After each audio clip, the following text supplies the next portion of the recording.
We stayed 2 nights at the Orient Guest House at the end of our month's travel in Morocco, Catalonia. We arrived about 1:30 a.m. A staff member was there to greet us with a cool drink, a smiling welcome. We found the staff friendly, helpful and attentive.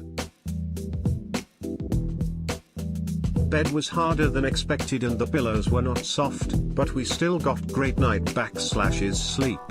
The size of the room was great and the ambience lovely. We felt like we were right out of a movie set.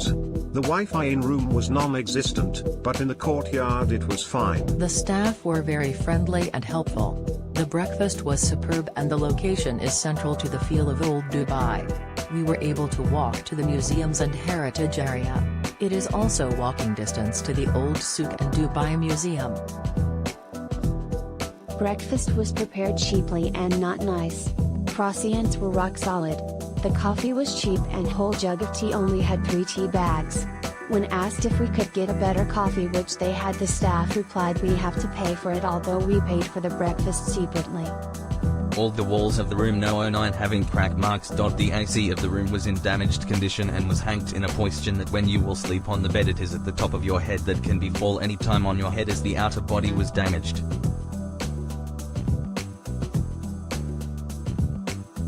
Breakfast in the hotel open space was nice, but is open space too warm at that time of the year? Despite the large air condition working during breakfast, Wi-Fi worked with varying quality. For the first evening it was insufficient and stable enough for simple email, 1 to 2 kilobytes per second.